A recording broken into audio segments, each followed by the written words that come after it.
What's up, guys? Thanks so much for clicking on the video. My name is Leah, and baby, let's get into the drama of it all. So, we got a few things to talk about. So, let's get into it. All right, y'all. So let's talk about Real Housewives of New Jersey first. So it looks like Teresa is not happy with the fans' reaction to her sit down with her lawyer and a few of the ladies on last week's episode, as well as she's not happy with production. So if you didn't watch last week's episode, Teresa had a sit down with her lawyer and several of the women on the cast, and her lawyer pretty much, I guess, exposed the fact that Margaret was in fact in contact with Louis's ex, or a few of his exes, and it was mainly the ex that Louis was going through the restraining order battle with. And so they exposed that fact that the lady was about to subpoena Margaret, or she did subpoena Margaret, but Margaret declined. And Teresa was like, see, like, Margaret has been talking to the exes. She has been making our life difficult. But not a lot of people were moved by this, including myself. And as much as I like Margaret, I always kind of thought that she probably was talking to Louis' exes. I don't put nothing past none of the housewives, especially the girls on New Jersey, because like I said, as much as I like Margaret, I know all of their hands are dirty. The way that they did Danielle Staubs, and I don't like Danielle Staubs, they did that lady dirty, and Margaret was one of the main culprits of that. I could see her talking to them people's exes to get dirt, but they all do that. So I think Teresa was like wanting this to be like her aha moment, or like, Nicki Minaj, did I lie? Did I fucking lie? But it wasn't that. It didn't give that, to be honest. It was very like meh. And then you had Margaret come in with the funeral bouquet, which totally, for a lot of people, overshadowed that whole situation, and it made Teresa look like a clown, and it also made her look stupid. So she got what's the page? The page called Comments by Bravo caught Teresa's comment, where I guess she commented on a page called Joey R's Bergen, or like the handle on Twitter is RJ Bravo Addict, where he was responding to somebody who said, "What reveal? It was just Teresa's slimy lawyer being paid to talk hearsay about a cast member. Did you see a receipt? If Margaret was subpoenaed and then it got cut off." So then the Bravo Addict guy, he or she retweeted this person by saying, "Pay attention. Margaret is trying to get an accredited lawyer to be viewed as someone that is not credible, but not credible because he can legally prove and explain what Margaret did with Vanessa was against a legal court order." So then Teresa was in the comments of this post on Instagram saying, "We had receipts. That's why I had my lawyer come there to show everyone the proof. They just didn't show it. I also had a timeline of everything, which was also not shown." So this is my thing. If I was Teresa, I would just put everything out online. Like, y'all are not getting a conventional reunion. It's basically a watch party.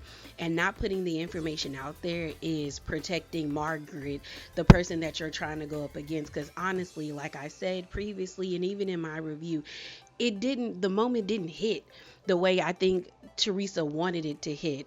That's why she's in these comments being like, we had more, but production didn't show it. But it's like, okay, girl, if they didn't show it, it's time for you to show it. It's time for you to expose Margaret.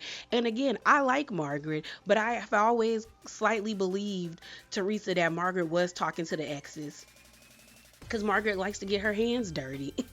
She's just smart enough not to get caught or have a paper trail like a lot of people.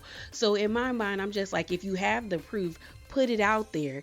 Because again, y'all are not getting a conventional reunion. You're not going to get the opportunity to argue back and forth with her. At this point, just let it be what it's going to be. So let's move over to Married to Medicine. So now y'all know we talk about mad beefs over here from time to time. And here lately, their leaks and tea that they've been giving to us have been actually true. So they are saying that Funky Dineva is reporting on his channel that Quad's boyfriend is banned from filming for threatening Dr. G. Hashtag Married to Medicine. Now, I don't know, you gotta take everything with a grain of salt until we see it come to to pass. But I will say, if that's true, I think that's not fair, and I also think it's stupid, because how can Dr. G and Sweet Tea be on the show with Quad when Dr. G and Quad had their situation that ended in both of them getting arrested on like DV charges? And they both have said that, you tried to do this to me, you tried to do this to me. So it's like, if he can't take the heat of a grown man saying that to him, that says a lot about him and his character. But I don't know how true this is. We know that Quad and Funky Dineva are really good friends, so you don't know, we also know Quad is dramatic, so maybe production told him he had to sit this one out for like a day or two until things cooled down. But I don't know, y'all. I don't know. We'll see. This is kind of getting me excited for Married to Medicine. I was gonna watch either way, but I am curious to see how all of this stuff plays out with the Apollo situation with Phaedra and Dr. Heavenly and his wife, and now this situation. Like, are these things going to go down the way that they are being reported to us? So y'all, let's talk about Jax from Vanderpump Rules. Now, I'm going to be honest, I was really into Vanderpump Rules the early seasons. But then as the show continued, I didn't like anyone. I still don't like anyone off that show. I find everyone to be so self-centered, like self-absorbed, insufferable. Like, I couldn't do it. I couldn't take the show anymore. But I thought this was positive news. This was posted yesterday.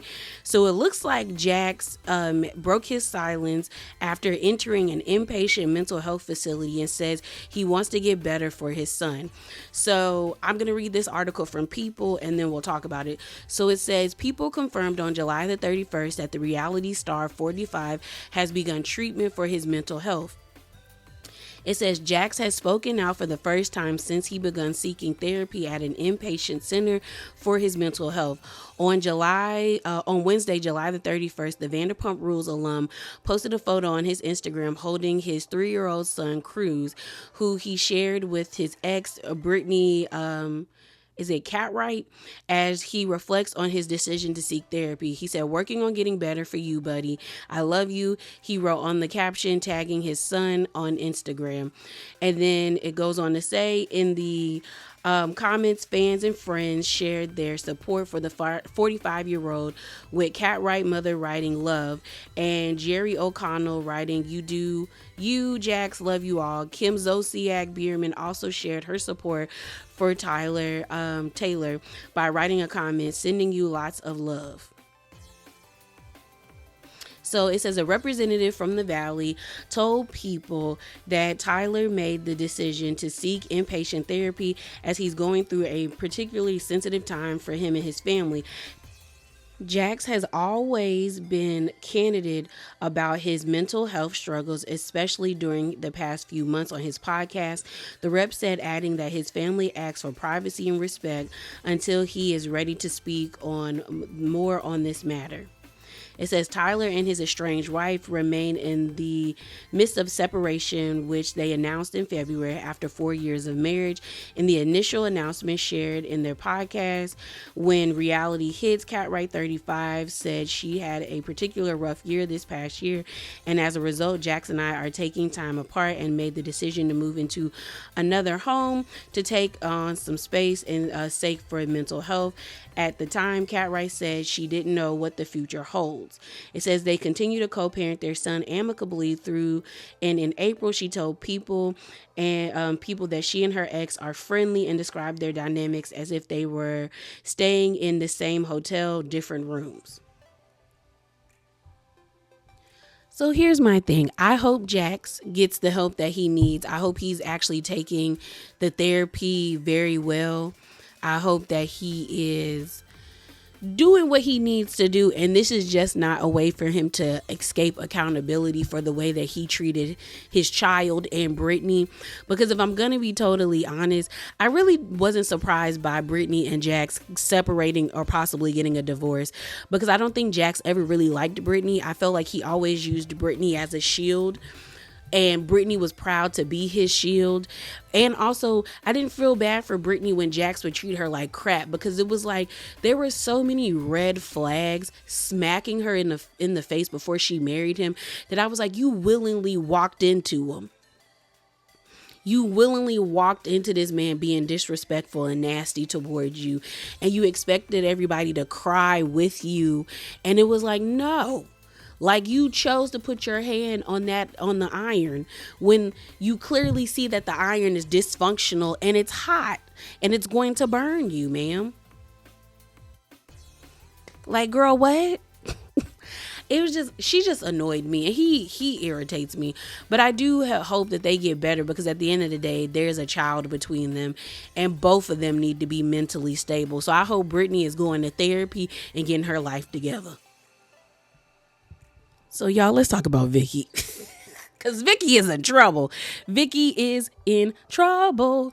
So yesterday, it was reported that there was a lawsuit being brought up against Vicki by a 70-year-old woman, claiming that Vicki financially abused her, and then there were other fraud claims. So I'm going to read this page 6 article, because Vicki responded to said claim. So it says this: RHOC alum Vicki Gunvalson denies financial elder abuse and fraud claims made by a 74-year-old woman. It says Vicki Gunvalson vehemently denies the recent claims of financial and elder abuse laid against her in a lawsuit filed by Diana Fields. An attorney for the RHOC alum told Page 6 in a statement that the reality TV star is outraged by the false allegations being made against her.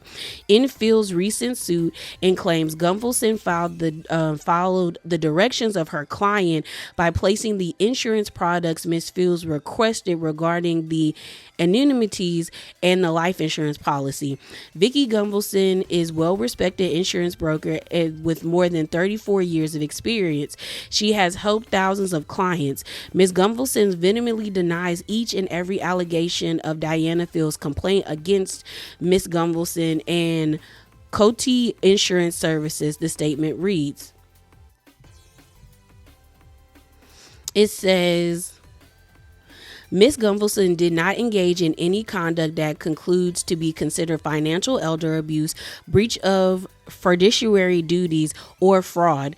Victoria Gunvalson remains committed to the highest standards of integrity and transparency. Needless to say, we are outraged by the false allegations being made against her. We will vigorously defend her good name and reputation in this lawsuit, Gunvalson attorney concludes.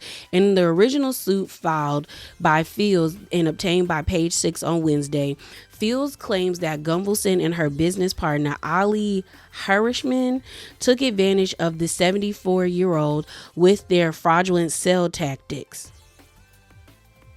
Fields, who had combined net worth of $6 million with her late husband George Fields, due to in part an investment that they had made in stocks and funds, inherited from her mother, her deceased mother, in 2002, alleges she first became acquainted with Gunvalson at a dinner hosted by the Bravo Celebrities Insurance and Financial Services in 2016. It was there that Gunvalson allegedly took an interest in Fields' wealth, promising her a safety or divestiture plan that would also help lower the taxes she had been paying and increase future potential financial capital for her children. She claims Gunvalson and her business partner advised her to invest in a life insurance policy, which she believed was one and done deal of $300K to cover the $6 million payout for the family when she passes. However, after discovering the $300K was not a one-time payment and is instead an annual fee, she is now accusing Gunvalson of intentionally misleading and false misrepresentation. Gunvalson also faced financial elder abuse claims in 2019 when she was sued by Jonah Lee, an 82-year-old woman. Lee claimed she paid Gunvalson and the company raising her premiums, but told her she wasn't eligible to receive the benefits Gunvalson's insurance company promised her and when her husband died. The suit was dismissed with prejudice in 2020. I don't know about this one, y'all. I don't know about this one only because I'm like split. I'm like 50-50. Because there's a part of me that's always felt like insurance companies are legal fraudsters because you always end up paying more. Like you have to pay for the deductible. Things that should be covered aren't covered. Things that you think like don't need to be covered are covered. Things that you petition for them to cover that are very important to you are never covered. So I genuinely always feel like insurance companies are trash. That's just me off rip.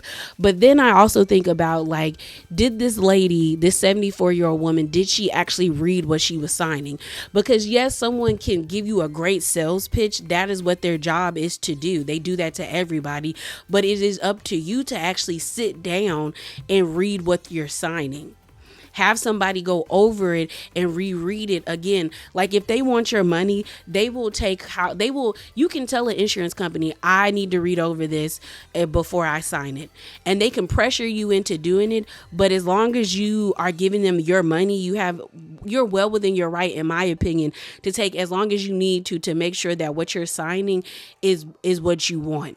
So I don't know. I don't know if they legit frauded this lady out of her money or gave her false promises, or they had a good sales pitch and this lady didn't do her due diligence and go back over and have her kids or her lawyer read over her stuff and then make sure that what was there was there. But I could see Vicki's frauding people. She work in insurance. But I can also see this lady not reading what was given to her and thinking that she was getting better than what she bargained for. And then now all of a sudden she's pissed because she got to pay $3,000 a year. And that's a lot. That's a lot. So let's talk about Real Housewives of Atlanta because we got another update. So it looks like the girls are in Grenada. And I want to talk about this video because I noticed something, and I'm going to play two videos for you, but I'm going to speed them up because they're kind of lengthy. Well, not really lengthy. It's just that like they not talking about nothing. So I'm going to just speed it up. So the first one is of Cynthia, Phaedra, Shamia, and Portia. And then in the video, there's also one with Drew and Britt Edie.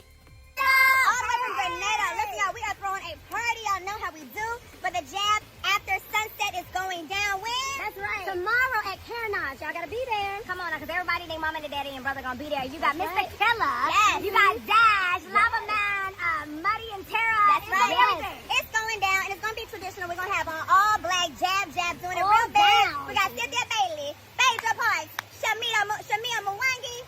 Y'all know who I be, okay? So I'll see y'all there. All right, tomorrow's going down. Hey, Grenada, here we are. Grenada, here we are. Hey, Grenada, me Cicada. Dora and Britt Edie. Come with us tomorrow to Jab, honey. 7 to 12. We need you guys to Jab, Carolage, and see us. And okay? A party. We need y'all there. All of Grenada, please come out and party with us. And oil up with us, okay? Yes. And just have a great time. Bring your fit there. Because guess what? We bringing the real Jab. So in the first clip you just saw, I was wondering where Kelly and Angela Oakley were, because I was like, why they not doing club promotions like the rest of them? Like, where they at?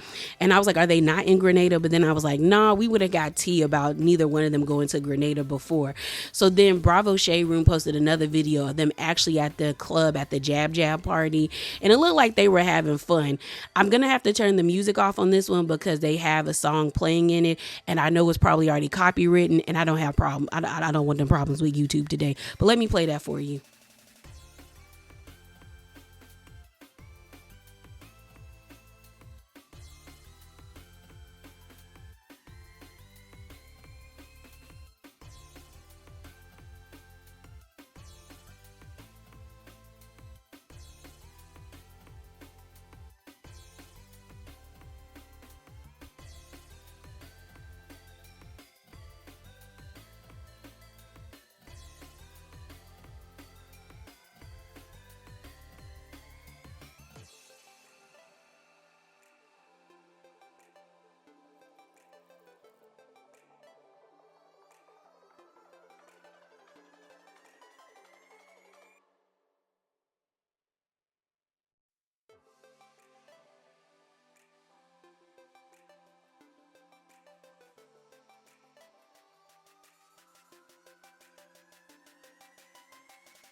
So here's my thing. It looks like they're having fun. I can't negate that. Is it what I expected for Real Housewives of Atlanta? No, it really isn't.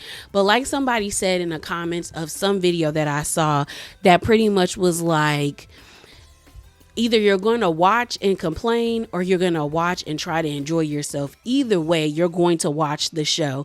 And I had to say, you know what? You right. You're absolutely right.